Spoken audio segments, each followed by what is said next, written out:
Gold, trusted gold buyers. మీరు తాకట్టు పెట్టిన బంగారాన్ని విడిపించి ఈ రోజు ఉన్న మార్కెట్ ధరకు కొనబడను.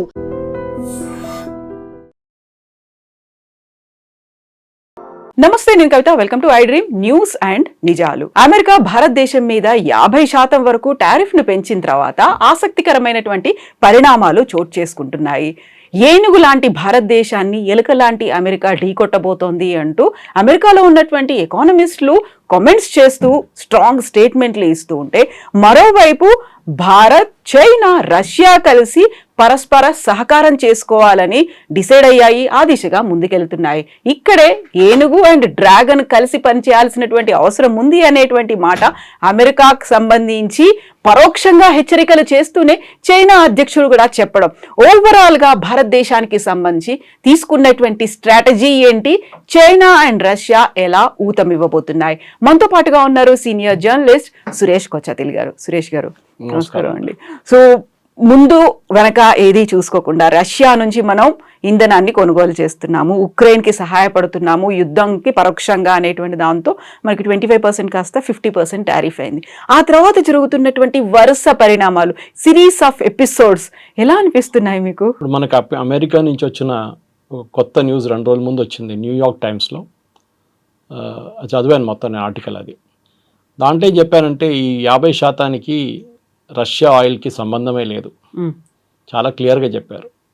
ఎందుకంటే ప్రధానమంత్రి గారు కెనడాకి వెళ్ళినప్పుడు అక్కడ మీటింగ్లో G7 మీటింగ్లో ఉన్నప్పుడు ట్రంప్ ఒకరోజు ముందు వచ్చేసారు, మీకు గుర్తుంటుంది. అవును, నేను అక్కడ ప్రాబ్లం ఉంది యూక్రెయిన్లో, నేను చూడడానికి వెళ్తున్నాను అని చెప్పేసి వాషింగ్టన్కి వచ్చేసారు.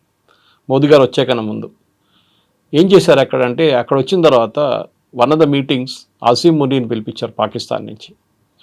భోజనం పెడతాను నిన్ను అని చెప్పి పిలిపించారు అక్కడికి. మోదీ గారు ఆ ట్రిప్ కంప్లీట్ చేసి క్రొయేషియాకి వెళ్తున్నప్పుడు మోదీ గారికి ఫోన్ చేశారు. కెనడా నుంచి బయలుదేరుతున్న టైంలో యూఎస్కి వచ్చి ఒక ½ అన్ అవర్ ఇక్కడ ఉండి వెళ్ళండి అని చెప్పారు. వాషింగ్టన్ వచ్చి డిన్నర్ చేసి వెళ్ళండి. మోదీ గారు అన్నారు, sorry I have to go to Croatia. అప్పుడు ట్రంప్ చెప్పారంట, what is Croatia, such a small country, ఇంత చిన్న దేశం, ఇంత పెద్ద ఇంపార్టెన్స్ ఏమి ఇస్తున్నారు మీరని. తర్వాత తెలిసింది అక్కడున్న రేర్ ఎర్త్స్ ఉంది, దానికి అగ్రిమెంట్కి వెళ్ళారు మోదీ గారు అని చెప్పేసి. మోదీ గారు వెళ్ళలేదు. మోదీ గారికి అర్థమైపోయింది గేమ్ ఏంటనేది.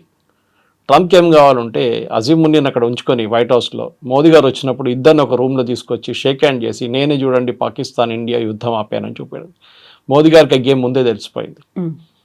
మోదీ గారు కావాలంటే వాషింగ్టన్కి వెళ్తుండే, అజీం మునీర్ అక్కడ లేకుంటే మోదీ గారు బహుశా వెళ్తుండే అప్పుడు, కానీ వెళ్ళలేదు.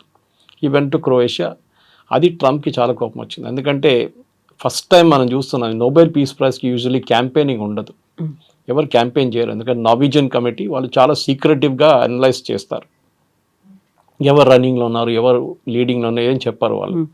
కానీ ఫస్ట్ టైం చూస్తున్నట్టే వైట్ హౌస్లో ఉన్న అందరూ, ఇంక్లూడింగ్ వాళ్ళ ప్రెస్ సెక్రటరీ కానివ్వండి, వాళ్ళ కామర్స్ సెక్రటరీ కానివ్వండి, వాళ్ళ ఫారెన్ అఫైర్స్ డీల్ చేస్తున్న అందరూ ట్రంప్కి నోబెల్ ప్రైజ్ అని రికమెండ్ చేసుకుంటూ పోతున్నారు. ఒక ఇంగ్లీష్ చెప్తారు, ఇట్స్ ఎంబారస్మెంట్ అయిపోయింది. ఇప్పుడు ఏం చేయాలని అర్థం కావట్లేదు, ఎందుకంటే ఎవరు పట్టించుకోవట్లేదు. ఏ యుద్ధాన్ని ఆపారంటే ఏదో ఆఫ్రికాలో 2 దేశాలు కొట్టుకున్నారంట, వాళ్ళని ఆపారంట. ఇక్కడ అజర్బైజాన్, అర్మీనియా కొట్టుకున్నారంటే వాళ్ళని ఆపారంట. అది యుద్ధాలు కాదు, అది చిన్న చిన్న డిఫరెన్స్ ఒపీనియన్ ఉంది. పెద్ద యుద్ధం అయితే యుక్రెయిన్ రష్యా నడుస్తుంది, దాన్ని ఆపలేకపోతున్నారు. భారతదేశం పాకిస్తాన్ ఆపని చెప్తారు, మనం చెప్తాం మనం అసలు పట్టించుకోలేదు. యుఎస్ని అసలు ఎవరు మాట్లాడలేదు. యుఎస్ వైస్ ప్రెసిడెంట్ మాట్లాడారు, మన ఫారిన్ సెక్రటరీతోని మోదీ గారితో మాట్లాడారు. ట్రంప్ అంటున్నారు నన్ను వీటిలో లేసి అంటారు, ఇప్పటిదాకా 27 సార్లు చెప్పారు నేనే ఆపాను అంటారు. కానీ ఒక ప్రూఫ్ లేదు, ఏం లేదు. ముందన్నారు మా వాళ్ళు మాట్లాడారన్నారు, నిన్న మొన్న అంటున్నారు నేనే మాట్లాడాను అంటున్నారు. యూజువలీ ఒక ప్రెసిడెంట్ అండ్ ప్రైమ్ మినిస్టర్ మాట్లాడినప్పుడు ప్రెసిడెంట్ మాట్లాడినప్పుడు రీడ్ అవుట్ అని ఒకటి కాన్సెప్ట్ ఉంటుంది. అంటే కాల్ రికార్డ్ చేస్తారు, మొత్తం 2 సైడ్లు చేస్తారు, వాళ్ళు చేస్తారు వీళ్ళు చేస్తారు. ద ఐడియా ఏంటంటే మీడియాకి ఒక ప్రెస్ నోట్ లాగా ఇవ్వడానికి వాళ్ళకి ఒక రీడ్ అవుట్ కావాల్సి వస్తుంది. బహుశా మొత్తం మాట్లాడిన యూజువలీ మీడియాకి ఇవ్వరు. మేజర్ పోర్షన్స్ ఎడిట్ చేసి వాయిస్ కాకుండా టెక్స్ట్ బేస్లో మీడియాకి రిలీజ్ చేస్తారు. ఇది మాట్లాడారు ట్రంప్ మోదీ, వాళ్ళు ఇది అగ్రీ చేశారు, ఇది డిసగ్రీ చేశారు, ఇది చేద్దామని చెప్పారు, అక్కడికి ఇదని అన్ని మొత్తం ఒక పారాగ్రాఫ్, ఒక 5-10 పారాగ్రాఫ్ బుల్లెట్ పాయింట్స్ లాగా, ఈవెన్ పారాగ్రాఫ్ లాగా చేసి ఇచ్చేస్తారు మీడియాకి. ఈసారి ఇది జరగలేదు, ఎందుకంటే మోదీ గారు కాలే చేయలేదు ట్రంప్. వ్యాన్స్ కాల్ చేశారు, అదే రికార్డులో ఉంది, దాంది రీడౌట్ వచ్చేస్తుంది. దాంట్లో క్లియర్గా చెప్పారు పాకిస్తాన్ గురించి అసలు మాట్లాడలేదు, పాకిస్తాన్ గురించి ఆఫర్ కూడా చేయలేదు, వాళ్ళు ఏం చేయలేదు. కానీ ట్రంప్కి ఏంటంటే ఈ భారతదేశం పాకిస్తాన్ యుద్ధం నేను ఆపాను, ఒక న్యూక్లియర్ వార్ నేను ఆపాను, దాంతోపాటు నేను ట్రేడ్ డీల్ కూడా అగ్రీ చేసుకున్నాను వాళ్ళతో అని చెప్పానండి. ఇప్పుడు ట్రేడ్ డీల్ ఏమైందండి? ఇప్పుడు ట్రేడ్ డీలే లేదు. ఇప్పుడు పాకిస్తాన్ ఇంత ఎక్సైటెడ్ ఎందుకు అయిపోతున్నారు, యూఎస్ పాకిస్తాన్ వైపు ఎందుకు వెళ్తున్నారు అంటే, ఒకటి మనందరూ చూడు, ట్రంప్ వాళ్ళ ప్రైవేట్ ఫ్యామిలీకి ఒక బిట్ కాయిన్ కంపెనీ ఉంది ఒకటి, ట్రంప్ వాళ్ళ కొడుకు దాంట్లో డైరెక్టర్. ఆ కంపెనీ పాకిస్తాన్కి వచ్చి ఇన్వెస్ట్ చేశారు. పాకిస్తాన్లో ఉన్న కొన్ని ఆర్గనైజేషన్ దాంట్లో ఇన్వెస్ట్ చేశారు. అది లండన్ బేస్ కంపెనీస్. ఈ లండన్ బేస్ పాకిస్తానీ కంపెనీస్ అంతా పాకిస్తాన్లో ఉన్న ఆర్మీ జనరల్స్, అక్కడ ఉన్న arm forces, navy, air force, కానీ అక్కడ ఆర్మీ అన్నిటికంటే పవర్ఫుల్. ఆర్మ్ ఫోర్సెస్లో ఇల్లీగల్గా సంపాదించిన డబ్బులు లండన్లో తీసుకెళ్ళి పెడతారు వీళ్ళు.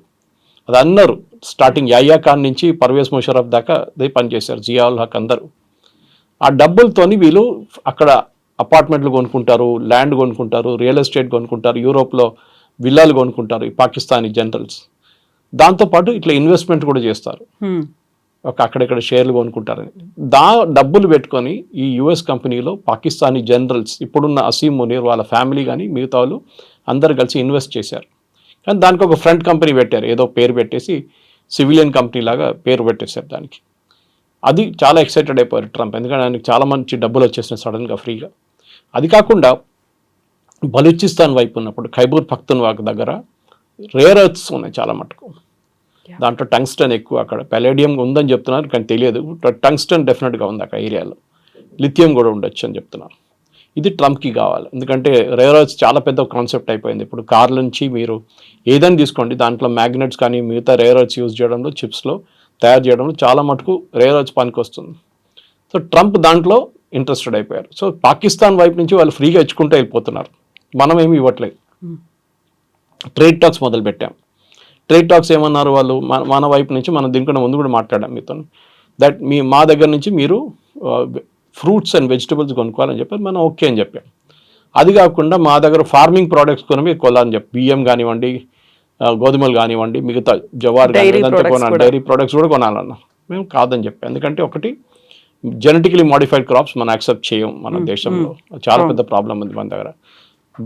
డైరీ ప్రొడక్ట్స్ ఎందుకు వాడమంటే, డైరీలో యూజ్ చేస్తున్న ఫీడ్ అంటే అక్కడున్న ఆవులకి ఇస్తున్న ఫీడ్, అది ఆవులనే ఇస్తారు, మీట్ యూజ్ చేస్తారు వాళ్ళు. ఆలోచించండి, నాన్ వెజ్ ఫీడ్ ఇస్తారు వాళ్ళు. ఇదొకటి. ఇట్లాంటి పరిస్థితుల్లో మనం మన దగ్గర యుఎస్ నుంచి ఎందుకు కొనుక్కోవాలి? మనం మిగతా ప్రోడక్ట్స్ మనకు అబ్జెక్షన్ లేదు, అంత పెద్ద ప్రాబ్లం ఏం లేదు. ఇప్పుడు హార్లీ డేవిడ్సన్లో మీరు 50% డ్యూటీ పెట్టినా, 500% డ్యూటీ పెట్టినా, డెఫినెట్ ఈ హార్లీ డేవిడ్సన్ నడిపించాడు ఎట్లయినా నడిపించుకుంటాడు, బండి కొనుక్కుంటాడు, ఎందుకంటే అది చాలా రిచ్ ఫెలో, వాడికి ప్రాబ్లం లేదన్నమాట. సో ఈ ఒక ఇష్యూలో వచ్చినప్పుడు మీరు ఏం చూస్తున్నారంటే, స్పెసిఫిక్గా ఈ ట్రంప్కి చెప్పిన ఒక కాన్సెప్ట్ ప్రకారం ట్రంప్ ఏమంటున్నారంటే, నాకు జీరో యాక్సెస్ కావాలి.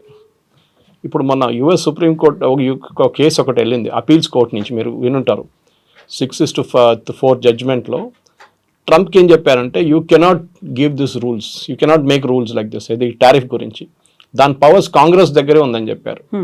సో కొట్టిపడేస్తారు, కానీ ఒక రిలీఫ్ ఇచ్చారు, October 1st దాకా మీరు అపీల్ చేయొచ్చు సుప్రీంకోర్టులో అని చెప్పేసి. అక్కడ నడుస్తుంది ఆ కేసు ఒకటి. కానీ మెయిన్గా ట్రంప్కి ప్రాబ్లం ఎక్కడ వస్తుందంటే, మోదీతోని ఈ ఆయిల్ కాదు, ఆయిల్ అని మాట్లాడుకుంటున్నాం కానీ oil is not the major issue. Oil ఒక ఇష్యూనే, కానీ రష్యన్ ఆయిల్ మనం ఏం చేస్తున్నాం, మన రష్యా దగ్గర నుంచి ఎందుకు కొన్నాం, ఇది మన హిస్టరీకి వెళ్ళాల్సి వస్తుంది. 2 సంవత్సరాల ముందు యుద్ధం మొదలైనప్పుడు ఆయిల్ $120 ఒక బ్యారెల్కి వెళ్ళిపోయింది. 70లో ఉంటుంది యూజువల్లీ యావరేజ్, 70, 72, 73, 120కి వెళ్ళిపోయింది. అప్పుడు బైడెన్ ఫుల్ పరేషాన్ అయిపోయామన్నారంటే, ఫోన్ చేసి మోదీకి, మీరు రష్యన్ ఆయిల్ కొనుక్కోండి, అది రీఫైన్ చేసి లోకంలో ఎక్కడైనా మీరు అమ్ముకోండి అని చెప్పారు. సో మన దగ్గర ఉన్న ప్రైవేట్ కంపెనీస్ కానీ, అది రిలయన్స్ ఉండొచ్చు, నయారా ఉండొచ్చు, అది కాకుండా మన పబ్లిక్ సెక్టర్ యూనిట్స్ ఉండొచ్చు, IOCL, HPCL, వీళ్ళు ఏం చేశారంటే మొత్తం రష్యా నుంచి $40 కొనుక్కున్నారు ఆయిల్, క్రూడ్ ఆయిల్. దాన్ని రీఫైన్ చేసి డీజిల్ కానీ పెట్రోల్ కానీ మనం ఈవెన్ యూఎస్కి అమ్మాం మనం. ఇప్పుడు చూడండి, మన వచ్చిన రిపోర్ట్లు ఏమంటున్నారంటే, యుక్రెయిన్లో బిగ్గెస్ట్ డీజిల్ సప్లయర్ భారతదేశం అంట ఇప్పుడు. ఓకే, ఇక్కడ నుంచి అటు వెళ్తోంది అది. మన రష్యా నుంచి కొని రీఫైన్ చేసి యుక్రెయిన్కి ఇస్తున్నాం. అండ్ యుఎస్ ఏమంటున్నారు, భారతదేశమే దీనికి రీజన్, యుక్రెయిన్ రష్యా యుద్ధానికి కారణం మోదీ అంటున్నారు. మోదీ ఎక్కడ వచ్చారు, చైనా వెనకనే ఎక్కువ ఆయిల్ కొన్నారు కదా, చైనా మీద ఎందుకు పెట్టలేదు ఆంక్షలు మీరు? ఎందుకంటే చైనా మీకు చాలా క్రూషియల్ సప్లయర్. మీకు నట్టు బోల్ట్ కావాలంటే చైనా నుంచి తెప్పించుకోవాలి మీరు. Yeah. మీరు లోకల్గా ప్రొడ్యూస్ చేయలేరు, మీకు కాస్ట్ చాలా ఎక్కువ అయిపోతుంది. చైనాని ఏం పెట్టట్లేదు. ఫస్ట్ 15 days అన్నారు, తర్వాత 90 days అన్నారు, మనతో అన్ని పోస్ట్పోన్ చేశారు. కానీ మన మీద 50% పెట్టారు.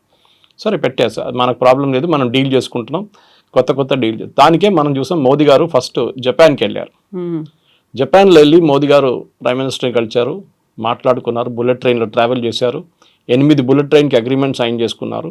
మన వైపు నుంచి అక్కడికి వెళ్ళే ప్రోడక్ట్స్, అక్కడి నుంచి ఇక్కడికి వచ్చే ప్రోడక్ట్స్, ఈవెన్ జపాన్కి వెళ్ళే ముందు మారుతి ఈవీ వెహికల్స్ రోల్అవుట్ చేశారు ఇక్కడి నుంచి. Made in India, make for the world అని చెప్పేసి కాన్సెప్ట్ మీద. సో భారతదేశం కొత్త మార్కెట్స్ యాక్సెస్ చేయబోతున్నారు, ఆల్రెడీ స్టార్ట్ అయిపోయింది ప్రాసెస్ అది. సో అక్కడే ట్రంప్కి పెద్ద ప్రాబ్లం వస్తుంది. ట్రంప్ ఏమనుకున్నారంటే మెక్సికో లాగానో కెనడా లాగానో కొంచెం స్క్వీజ్ చేస్తే భారతదేశం ఏడుస్తుంది, సరెండర్ అయిపోతారు. కానీ ఇప్పుడు చూస్తున్నాం మనం, మోదీ గారు అసలు పట్టించుకోవట్లేదు. సో ఇలాంటి కండిషన్లోనే అసలు మోదీ పట్టించుకోవట్లేదని తెలిసిన తర్వాత అక్కడ ఒక క్రై అనేది వినిపిస్తోంది, ఒక భిన్నమైనటువంటి వాదనలు ఉన్నాయి. అయ్యో అనేటువంటి భావనతో పాటుగా ఎలా అయినా మళ్ళీ భారత్ మా కాళ్ళ దగ్గరికి వస్తుంది అనేటువంటి ఒక భావన ముందు కనిపించింది, కానీ అది మెల్లిమెల్లిగా డైల్యూట్ అయిపోయినట్టుంది కదా. చైనాలో జరిగినటువంటి యుఎస్ ప్రెసిడెంట్ అడ్వైజర్ ఒకరు ఉన్నారు, నవారో అని చెప్పి, Peter Navarro. He is actually an agent, is official diplomat కాదు ఆయన, అఫీషియల్ ఫైనాన్స్ పర్సన్ కూడా కాదు. ట్రంప్ వాళ్ళ ఏజెంట్ ఆయన అపార్ట్మెంట్లు అమ్ముతుండే, రియల్ ఎస్టేట్ అమ్ముతుండే. ట్రంప్కి వచ్చిన అడ్వైజర్గా తీసుకొచ్చారు ఆయన్ని. నెగోషియేటింగ్ చాలా బాగా చేస్తాడు కదా రియల్ ఎస్టేట్లో, మనం దీంట్లో పెట్టుకుందాం అని చెప్పి. మొన్న ఒక స్టేట్మెంట్ చూశారు, Brahmins are making money out of selling Russian oil అని చెప్పి. అది యూజువలీ వీళ్ళు బాస్టన్ బ్రాహ్మిన్స్ అని యూజ్ చేస్తారు, కానీ మన దాంట్లో అది entire thing got back fired. ఎందుకంటే ఇదే కాన్సెప్ట్ రాహుల్ గాంధీ యూజ్ చేస్తున్నారు.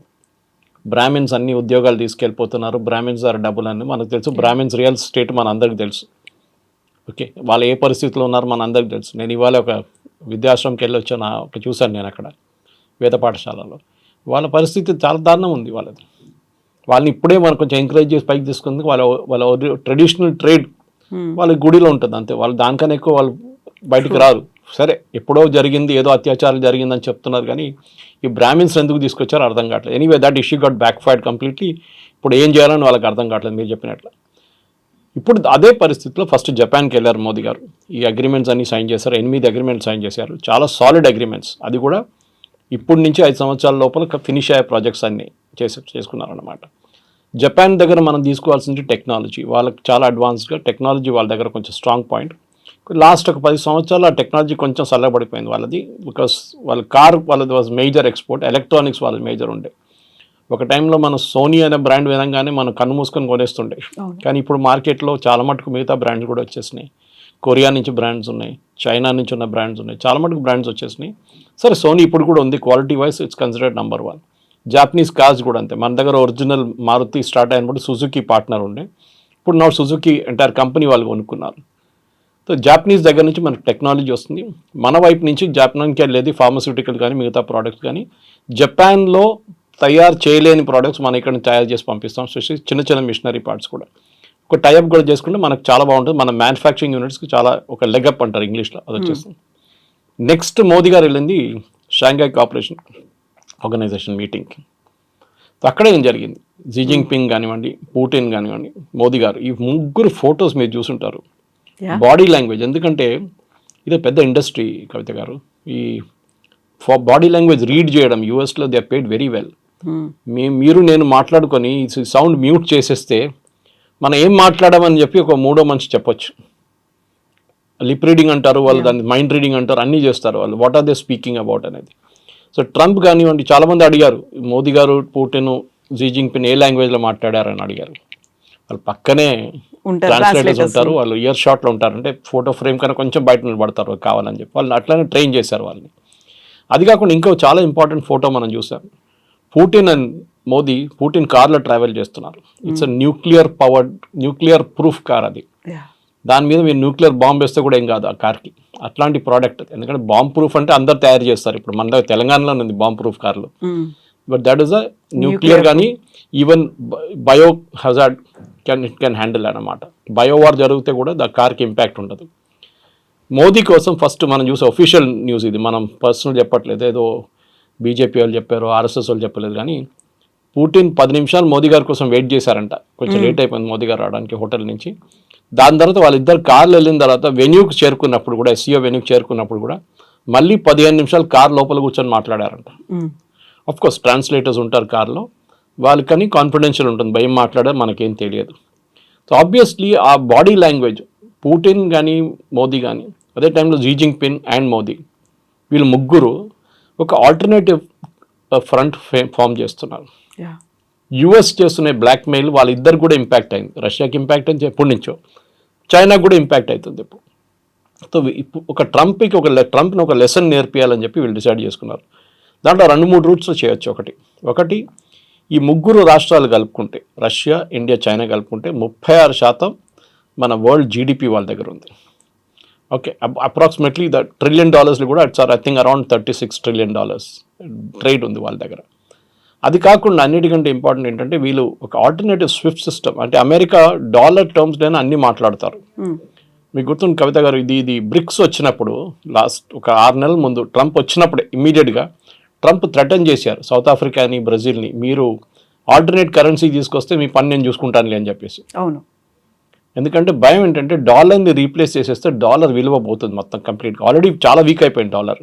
మనం ఇండియన్ రూపీతో కంపేర్ చేయకూడదు, బికాజ్ ఇండియన్ రూపీ చాలా వీక్ అయింది. కానీ ఆల్ కరెన్సీస్ వీక్ అయింది అంటే అన్నిటికంటే తక్కువ ఇండియన్ రూపీ.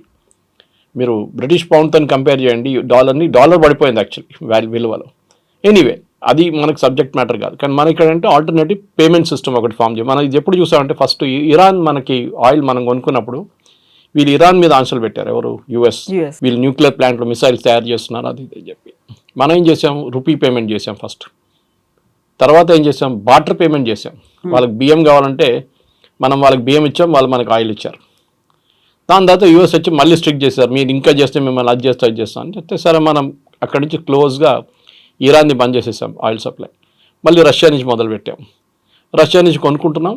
ఇది డాలర్ని ఆపడానికి కూడా మనం చాలా మటుకు సహాయం చేసాం. కానీ ఇప్పుడు we will not help them at all. Dollar free float కానివ్వండి, డాలర్ ఎక్కడ పోతే అది పోనివ్వండి, మనకు ప్రాబ్లం లేదు. ఆయిల్ ప్రైస్ కూడా నేను చెప్పినట్లు బైడెన్ ఏం చెప్పారు, ఆ టైంలో ఆయిల్ ప్రైస్ హోల్డ్ చేయండి, ఇండియా ఇట్లా రీఫైన్ చేసి పంపిస్తే ఆయిల్ ప్రైస్ $70-80 ఉంటుంది, లేకుంటే $200 వెళ్తుండే అని చెప్పి యుఎస్ ఎకానమిస్టే చెప్తున్నారు. భారతదేశం ఇంటర్ఫియర్ కాకపోతే రష్యన్ ఆయిల్తోని world wide crude oil prices $200 వెళ్ళిపోతుంటే మొత్తం వరల్డ్ ఎకానమీ దెబ్బతింటుండే. సో భారతదేశాన్ని అప్రిషియేట్ చేయకుండా ట్రంప్ ఏమో మన మీద ఆంక్షలు విధిస్తున్నారు. మీరు తీసుకొని యుక్రెయిన్ రష్యా వార్లో పెడతారు. రష్యా ఆయిల్ అమ్మితే కూడా చైనాకి అమ్ముతున్నారు కదా, వాళ్ళు డబ్బులు ఇస్తారు కదా. టర్కీ తీసుకుంటున్నారు, టర్కీ నేను చెప్పట్లేదు, ఎందుకంటే మిడిల్ ఈస్ట్లో టర్కీ పనికి వస్తారు. ఇదంతా ట్రంప్ ఆడే గేమ్ అనమాట. దీంట్లో అన్నిటికంటే ఇంపార్టెంట్ కవిత గుర్తుపెట్టుకోవాలి, టఫ్గా ఉన్న నేషన్స్ మనం టఫ్గా యాక్ట్ చేస్తే వాళ్ళు అసలు ఏం చేయరు, భయపడతారు. యుఎస్ వీక్ నేషన్స్ని మొత్తం షుగర్ కేన్ జ్యూస్ మన చేస్తాం పిండేసి అట్లా పిండి చేసుకుంటారు వాళ్ళు. మెక్సికోని చూసినప్పుడు ఏమంటున్నారు, మెక్సికోని ఫస్ట్ ఒక టారిఫ్ అన్నారు, మళ్ళీ నెక్స్ట్ టారిఫ్ అన్నారు. ఇప్పుడు ట్రంప్ నిన్న స్టేట్మెంట్ ఇచ్చారు, ఏంటంటే మనం ఏం కావాలంటే చేసుకుంటే ఏం చేయలేరు మెక్సికో అని చెప్పి. మెక్సికో ఏం చేయలేరంట, మనం ఏం కావాలంటే చేసుకుంటాం మనం, మెక్సికో నేను చెప్పేది వింటారు వాళ్ళని. ఆలోచించండి వాళ్ళ పరిస్థితి, హెల్ప్లెస్ కంప్లీట్లీ. సో ఆ పరిస్థితికి మనం రాకుండా మోదీ గారు టఫ్గా ఉంటున్నారు. కానీ మన దేశంలో ఒకటే పార్టీ ప్రాబ్లం వీళ్ళకందరికీ, కాంగ్రెస్.